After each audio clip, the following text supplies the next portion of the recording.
ಹರೇ ಶ್ರೀನಿವಾಸ. ಹರಿ ಓಂ. ಎಲ್ಲರಿಗೂ ಸರಸ್ವತಿ ಶ್ರೀವಾರಿ ಚಾನಲ್ಗೆ ಸ್ವಾಗತ. ಸ್ನೇಹಿತರೆ, ಇದೇ ಜನವರಿ 28ನೇ ತಾರೀಕು ಬುಧವಾರ ಸಾಯಂಕಾಲ 4:45ರಿಂದ ಗುರುವಾರ ಮಧ್ಯಾಹ್ನ 2:55ರವರೆಗೂ ಜಯ ಏಕಾದಶಿ ಇರುತ್ತೆ. ತುಂಬಾ ಪವಿತ್ರವಾದಂತಹ ಈ ಜಯ ಏಕಾದಶಿ ಮತ್ತೆ ಭೀಷ್ಮ ಏಕಾದಶಿ ಅಂತಾನೂ ಕರೀತಾರೆ. ಜಯ ಅಂದ್ರೆ ನೋಡಿ, ಎಲ್ಲರ ಜೀವನದಲ್ಲೂ ಜಯ ಕೊಡುವಂತಹ ಶ್ರೀಮನ್ ಲಕ್ಷ್ಮೀ ನಾರಾಯಣನ ಒಂದು ಪೂಜೆನ ತುಂಬಾ ಶ್ರದ್ಧೆ ಭಕ್ತಿಯಿಂದ ಮಾಡಿ, ಪವಿತ್ರವಾಗಿರೋ ಈ ಜಯ ಏಕಾದಶಿ ದಿನ ಆದಷ್ಟು ಉಪವಾಸದಿಂದ ಇರಬೇಕು. ದ್ವಾದಶಿ ದಿನ ನೀವು ಊಟ ಮಾಡ್ರಿ. ಏಕಾದಶಿ ದಿನ ಒಂದು ವಿಷ್ಣು ವಿಗ್ರಹಗಳಿಗೆ ಮನೆಯಲ್ಲಿ ಒಂದು ಗೋವಿಂದ, ನಾರಾಯಣ, ಕೃಷ್ಣ ಈ ತರ ಒಂದು ವಿಗ್ರಹ ಇದ್ರೆ ಆದಷ್ಟು ಹಾಲು ತುಪ್ಪದಿಂದ, ಜೇನು ತುಪ್ಪದಿಂದ ಒಂದು ಅಭಿಷೇಕಗಳನ್ನ ಮಾಡೋದ್ರಿಂದ ನಿಮ್ಮ ಕಷ್ಟ ಪರಿಹಾರ ಮಾಡಿ ನಿಮ್ ಇಷ್ಟಾರ್ಥ ಈಡೇರುತ್ತೆ. ತಪ್ಪದೆ ನಾಳೆ ಏನೊಂದು ಗುರುವಾರ ಬಂದಿರೋದ್ರಿಂದ ಗುರು ರಾಯರ ವಾರ ಆಗಿರುತ್ತೆ. ಆದಷ್ಟು ನೀವು ಒಂದು ಶಿವನ ದೇವಸ್ಥಾನಕ್ಕೆ ಮತ್ತೆ ರಾಯರ ದೇವಸ್ಥಾನಕ್ಕೆ ಹೋಗದೆ ಇರಬೇಡಿ. ಈ ಒಂದು ಪವಿತ್ರವಾದ ಜಯ ಏಕಾದಶಿ ದಿನ ನೀವೇನ್ ಕೆಲಸ ಹಿಡಿದ್ರು ಸಕ್ಸಸ್ ಆಗುತ್ತೆ. ಆದಷ್ಟು ಉಪವಾಸ ಇರಿ. ಉಪವಾಸ ಇರೋಕ್ಕಾಗಲ್ಲ ಅಂದ್ರೆ ಒಂದೊತ್ತಾದ್ರೂ ಒಂದು ಆರಾಧನೆ ಮಾಡತಕ್ಕಾದ ಉಪವಾಸ ಇರೋದ್ರಿಂದ ಈ ಏಕಾದಶಿ ತುಂಬಾ ನಮಗೆ ಫಲ ಸಿಗುತ್ತೆ. ತುಳಸಿ ದಳನ ಒಂದು ಶಿವನ ತಲೆ ಮೇಲೆ, ಗೋವಿಂದನ ತಲೆ ಮೇಲೆ ಇಟ್ಬಿಟ್ಟು ನೀವು ಮನಸ್ಸಲ್ಲಿ ಏನೊಂದು ಸಂಕಲ್ಪ ಇದೆ ಅದನ್ನ ಮಾಡ್ಕೊಳ್ಳಿ ಸ್ನೇಹಿತರೆ. ಈ ಒಂದು ಜಯ ಏಕಾದಶಿ ಎಲ್ಲರ ಜೀವನದಲ್ಲೂ ಜಯ ತರಲಿ, ಎಲ್ಲರಿಗೂ ಒಳ್ಳೇದಾಗ್ಲಿ ಅಂತ ಹೇಳ್ತಾ, ಮತ್ತೆ ನಾವು ಫೆಬ್ರವರಿ 1ನೇ ತಾರೀಕು ಬಂದು ಒಂದು ಹುಣ್ಣಿಮೆ, ಮಾಘ ಹುಣ್ಣಿಮೆ ಇದೆ. ತುಂಬಾ ಅದು ಪವಿತ್ರವಾಗಿರುವಂತ ಹುಣ್ಣಿಮೆ. ಭಾನುವಾರ ಬಿದ್ದಿದೆ. ವಿಶೇಷವಾಗಿ ಈ ಹುಣ್ಣಿಮೆನ ನಾವು ಭರತ ಹುಣ್ಣಿಮೆ ಅಂತಾನೂ ಕರಿತೀವಿ. ಮಾಘ ಮಾಸದಲ್ಲಿ ಬರೋದ್ರಿಂದ ಮಾಘ ಹುಣ್ಣಿಮೆ ಅಂತಾನೂ ನಾವು ಈ ಹುಣ್ಣಿಮೆನ ಕರಿತೀವಿ. ಈ ಹುಣ್ಣಿಮೆಯ ವಿಶೇಷಣೆ ಬಂದು ಮಾಘಸ್ನಾನ. ಮಾಘಸ್ನಾನನ ನಾವು 1 ತಿಂಗಳು ಮಾಡ್ತಾರೆ. ಅದರಲ್ಲೂ ಹುಣ್ಣಿಮೆಗೆ ಇದನ್ನ ಮುಕ್ತಾಯ ಮಾಡ್ತಾರೆ. ಮಾಘಸ್ನಾನ ಮಾಡೋದ್ರಿಂದ ಪಾಪ ಕರ್ಮಗಳು ಕಳೆದು ದೋಷ ನಿವಾರಣೆ ಆಗಿ ನಮ್ಮ ಜೀವನದಲ್ಲಿ ಕೀರ್ತಿ ಯಶಸ್ಸನ್ನು ತರುತ್ತೆ. ಆದಷ್ಟು 1 ತಿಂಗಳು ಪೂರ್ತಿ ಮಾಘಸ್ನಾನ ಮಾಡಿ ಒಂದು ಫಲನ ಪಡ್ಕೊಳ್ತಾರೆ. ಆಗದೇ ಇಲ್ಲ ಅನ್ನೋರು ಏನು ಈ ಒಂದು ಹುಣ್ಣಿಮೆ ಬರುತ್ತೆ ಒಂದು ಮಾಘ ಮಾಸದಲ್ಲಿ, ಫೆಬ್ರವರಿ ತಿಂಗಳಲ್ಲಿ, ಇದು 2ನೇ ಒಂದು ವರ್ಷದ ಹುಣ್ಣಿಮೆ ಆಗಿದೆ. ಪ್ರತಿಯೊಬ್ಬರು ನೀವೊಂದು ಸಮುದ್ರ, ಹೊಳೆ, ನದಿ, ಬಾವಿ ಇಂಥದ್ರ ಹತ್ರ ಹೋಗ್ಬಿಟ್ಟು ನೀವು ಆದಷ್ಟು ಒಂದು ತಣ್ಣೀರಿಂದ ಒಂದು ಸ್ನಾನ ಮಾಡಬೇಕು.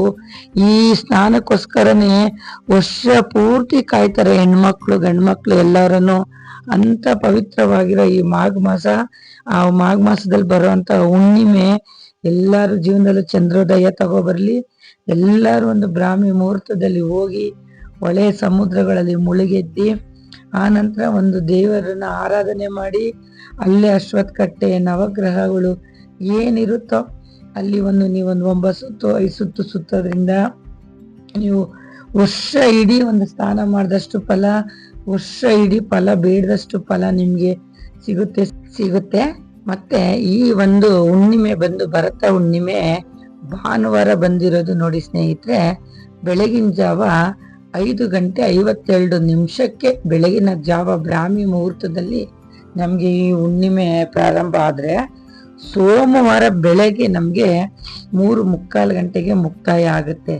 ಹಾಗಾಗಿ ನಮ್ಗೆ ಭಾನುವಾರ ಪೂರ್ತಿ ಒಂದು ಹುಣ್ಣಿಮೆನೆ ನಮಗ್ ಸಿಕ್ಕಿರೋದ್ರಿಂದ ನಮ್ಗೆ ಒಂದು ಸ್ನಾನ, ಒಂದು ಮಾಘ ಸ್ನಾನಕ್ಕೆ ತುಂಬಾ ಪವಿತ್ರವಾಗಿದೆ. ಮತ್ತೆ ನಮ್ಗೆ ಚಂದ್ರೋದಯ ಎಷ್ಟು ಗಂಟೆಗೆ ಸಿಕ್ಕಿದೆ ಅಂದ್ರೆ ಸಾಯಂಕಾಲ ಬಂದು 6 ಗಂಟೆಗಿಂದನೇ ನಮ್ಗೆ ಚಂದ್ರೋದಯ ಪ್ರಾರಂಭ ಆಗುತ್ತೆ. ನೀವು 6:45 7 ಗಂಟೆ ಅಷ್ಟೊತ್ತಿಗೆಲ್ಲ ಚಂದ್ರ ಉದಯ ಆಗ್ತಾನೆ. ನೀವು ಚಂದ್ರನ ನೋಡ್ಕೊಂಡು ಎಲ್ಲ ಮನೆ ಮೇಲೆ ಹೋಗಿ, ಇಲ್ಲ ನಿಮ್ಮ ಮನೆ ಮುಂದೆ ಬಂದು ಆ ದೇವರಿಗೆ ಒಂದು ಕಡ್ಡಿ ಕರ್ಪೂರನ ಹಚ್ಚಿ ಒಂದು ನೈವೇದ್ಯ ತೋರಿಸಿ ಎಲ್ಲ ಒಂದು ತಟ್ಟೆಲ್ಲಿ ಇಟ್ಕೊಂಡ್ ಬಂದು ನೀವು ಒಂದು ಸಿಹಿ ನೈವೇದ್ಯದಿಂದ ಆ ಒಂದು ಚಂದ್ರನ್ಗೆ ಒಂದು ಪೂಜೆ ಮಾಡೋದ್ರಿಂದ ನಿಮ್ಗೆ ಫಲ ಸಿಗುತ್ತೆ. ತುಂಬಾ ಒಳ್ಳೇದಾಗುತ್ತೆ ಸ್ನೇಹಿತರೆ. ಈ ಹುಣ್ಣಿಮೆ ದಿವಸ ಕುಬೇರ ಲಕ್ಷ್ಮಿ ಪೂಜೆನ ಮಾಡ್ತಾರೆ. ಕುಬೇರ ಲಕ್ಷ್ಮಿಗೆ ತುಂಬಾ ಸಂಬಂಧಪಟ್ಟಂತಹ ಈ ಹುಣ್ಣಿಮೆ ಆಗಿರೋದ್ರಿಂದ ಪ್ರತಿಯೊಬ್ರು ಕುಬೇರ ಲಕ್ಷ್ಮಿನ ಮನಸ್ಸಲ್ಲಿ ಆರಾಧನೆ ಮಾಡಿ. ಯಾಕಂದ್ರೆ ಕುಬೇರ ಇದ್ರೆ ಲಕ್ಷ್ಮಿ, ಲಕ್ಷ್ಮಿ ಇದ್ರೆ ಕುಬೇರ, 2 ಒಂದೇ ದಿನ ಇರೋದ್ರಿಂದ ನಮ್ಗೆ ಬಹಳ ಒಂದು ಫಲ ಸಿಗುತ್ತೆ ಸ್ನೇಹಿತರೆ. ತಪ್ಪದೆ ಎಲ್ಲರೂ ಈ ಮಾಘ ಮಾಸದಲ್ಲಿ ಈ ಪೂಜೆನ ಮಾಡಿ, ಈ ಮಾಘ ಮಾಸ ಮುಗಿತಿದ್ದಂಗೆನೆ ಸ್ನಾನ ಮುಕ್ತಾಯ ಆಗ್ಬಿಡುತ್ತೆ.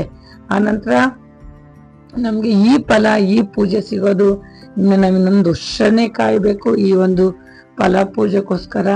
ಹಂಗಾಗಿ ಈ ನಾಳೆ ಏನು ಭಾನುವಾರ 1ನೇ ತಾರೀಕು ಮಾಘ ಸ್ನಾನ ಮುಕ್ತಾಯ ಆಗೋದ್ರಿಂದ ಪ್ರತಿಯೊಬ್ರು ಹೆಣ್ಮಕ್ಳು ಗಂಡು ಮಕ್ಳು ಎಲ್ಲಾರು ನಿಮ್ಮ ಅಕ್ಕಪಕ್ಕ ಒಂದು ಊರುಗಳಲ್ಲಿ ಹೊಳೆ, ಸಮುದ್ರ, ಬಾವಿಗಳಲ್ಲಿ ಸ್ನಾನ ಮಾಡಿ, ನಮ್ಗೆ ಆಗದೇ ಇಲ್ಲ ಅನ್ನೋರು ಬೆಚ್ಚಿನಲ್ಲಿ ಒಂದು ಸ್ನಾನ ಮಾಡಿ, ಬ್ರಾಹ್ಮಿ ಮುಹೂರ್ತದಲ್ಲಿ ನಿಮ್ಮ ಇಷ್ಟಾರ್ಥವನ್ನೆಲ್ಲ ಹೇಳ್ಕೊಳ್ಳಿ, ವರ ತಗೊಳ್ಳಿ, ಒಂದು ಸಿಹಿ ನೈವೇದ್ಯ ಮಾಡಿಡಿ. ಕುಬೇರ ಲಕ್ಷ್ಮಿ ಪೂಜೆ ಬಂದಿರೋದ್ರಿಂದ ಬಹಳ ವಿಶೇಷವಾಗಿ ನೀವು ಒಂದು ಲಕ್ಷ್ಮಿ ಅಷ್ಟೋತ್ತರನ ಹೇಳ್ಕೊಂಡು, ಲಲಿತಾ ಸಹಸ್ರನಾಮ ಹೇಳ್ಕೊಂಡು, ಮತ್ತೆ ಗಾಯತ್ರಿ ಮಂತ್ರನ ಮನೇಲಿ ಹಾಕಿ ಕನಕದಾರ ಸ್ತೋತ್ರ ಹೇಳ್ಕೊಳ್ಳಿ. ಬಹಳ ಒಳ್ಳೇದಾಗುತ್ತೆ ಸ್ನೇಹಿತರೆ.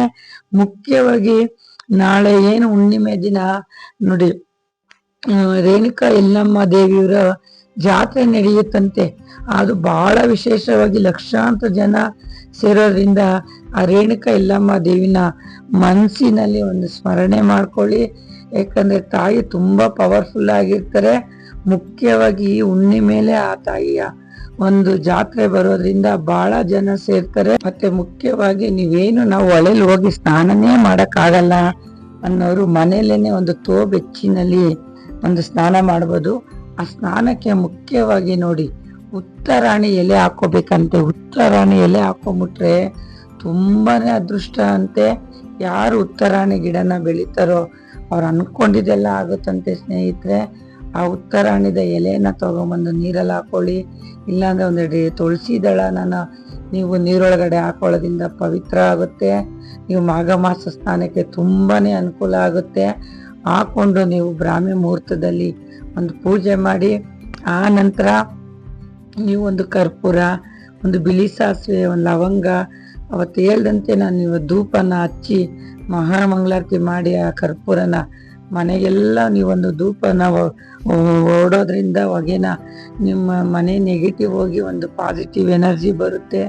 ಮುಖ್ಯವಾಗಿ ಭಾನುವಾರ ಹುಣ್ಣಿಮೆ ಬಿದ್ದಿರೋದ್ರಿಂದ ದೃಷ್ಟಿ ನಿವಾರಣೆ ಆಗುತ್ತೆ. ಭಾನುವಾರ ಅಂದ್ರೆ ದೃಷ್ಟಿ ತೆಗೆಯುವಂತ ಒಂದು ವಾರ ಆಗಿರುತ್ತೆ. ಪ್ರತಿಯೊಬ್ಬರು ಒಂದು ನಿಂಬೆಹಣ್ಣ ಮನೆ ದೇವ್ರನ್ನ ಸ್ಮರಣೆ ಮಾಡ್ತಾ ಮನೆ ದೇವ್ರ ಫೋಟೋದ ಮುಂದೆ ಇಟ್ಟು ಆ ನಿಂಬೆಹಣ್ಣನ್ನ ಸಾಯಂಕಾಲ ಏನು ಚಂದ್ರೋದಯ ನಂತರ ನೀವು ಬಾಕ್ಲಿಗೆ ಹೊಡೆಯೋದ್ರಿಂದ ನಿಮ್ಗೆಲ್ಲ ಒಳ್ಳೇದಾಗುತ್ತೆ. ಒಂದು ಸಿಹಿ ನೈವೇದ್ಯನ ಮರಿದಂಗೆ ಮಾಡಿ ದೇವ್ರಿಗೆ ಅರ್ಪಿಸಿ. ಆದಷ್ಟು ನೋಡಿ, ಈ ಒಂದು ಭರತ ಹುಣ್ಣಿಮೆ ದಿನ ಕಾಮಾಕ್ಷಿ ದೀಪ, ಒಂದು ಲಕ್ಷ್ಮೀ ದೀಪ ಹಚ್ಚೋದ್ರಿಂದ, ಕುಬೇರ ದೀಪ ಹಚ್ಚೋದ್ರಿಂದ ಮನೆಗೆ ಒಂದು ತುಂಬಾ ಒಳ್ಳೇದಾಗುತ್ತೆ ಸ್ನೇಹಿತರೆ. ತಪ್ಪದೆ ಅವತ್ತೆಲ್ಲ ನೀವು ಒಂದು ಕಾಮಾಕ್ಷಿ ದೀಪ ಇದ್ರೆ ಅವತ್ತು ನೀವು ಹಚ್ಕೊಳ್ಳಿ.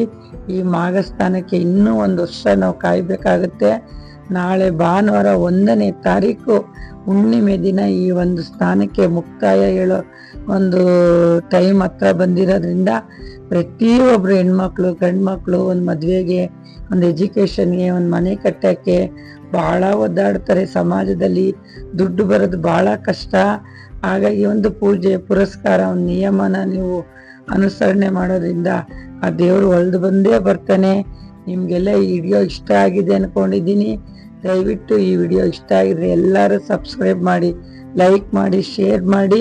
ನಿಮ್ಮ ಹತ್ರ ಇರೋಂಥ ಒಂದು ಹೊಳೆ, ಒಂದು ಟಿ ನರಸೀಪುರ, ಏನು ಒಂದು ನಿಮಿಷಾಂಬ, ಒಂದು ಶ್ರೀರಂಗಪಟ್ಟಣ, ಈ ಕಡೆ ಎಲ್ಲ ತುಂಬಾ ಜನ, ಸಾವಿರಾರು ಭಕ್ತಾದಿ ಜನ ಹೋಗಿ ಒಂದು ಸ್ನಾನಗಳು ಮಾಡ್ತಾ ಒಂದು ದೇವರ ನಿಮಿಷಾಂಬ ನೋಡಿ ಒಂದೇ ಒಂದು ನಿಮಿಷದಲ್ಲಿ ವರ ಕೇಳ್ತಾರೆ. ಹಂಗಾಗಿ ಈ ತರ ದೇವ್ರುಗಳನ್ನೆಲ್ಲ ನೀವು ಒಂದು ದರ್ಶನ ಮಾಡ್ಕೊಂಡ್ ಬನ್ನಿ. ಆ ಸ್ಥಳದಲ್ಲಿ ನಾವು ಹೋಗಿ ಆ ನೀರಲ್ಲಿ ಮುಳುಗಿದ್ರೆ ಎಷ್ಟೋ ನಮ್ಗೆ ಪುಣ್ಯದ ಫಲ ನಮಗ್ ಬಂದ್ಬಿಡುತ್ತೆ ಸ್ನೇಹಿತರೆ. ಈ ಹುಣ್ಣಿಮೆ ತುಂಬಾ ಪವಿತ್ರವಾಗಿರೋ ಹುಣ್ಣಿಮೆ. ಸತ್ಯನಾರಾಯಣ ಸ್ವಾಮಿ ಪ್ರಸಾದ ಸಿಕ್ಕಿದ್ರೆ ಆದಷ್ಟು ತಗೊಳ್ಳಿ, ಮನೇಲಿರೋರ್ಗೆಲ್ಲ ಕೊಡಿ.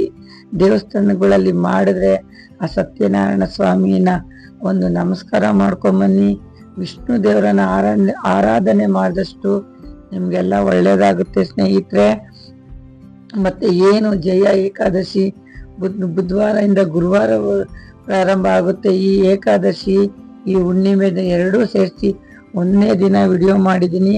ತಪ್ಪದೆ ನೀವು ಈ ಒಂದು ಪೂಜೆ ಪುರಸ್ಕಾರನ ಮಾಡ್ಕೊಳ್ಳಿ ಅಂತ ಹೇಳ್ತಾ ನಾನು ಈ ವಿಡಿಯೋ ಮುಗಿಸ್ತೀನಿ. ಹರಿ ಓಂ. ಹರೇ ಶ್ರೀನಿವಾಸ.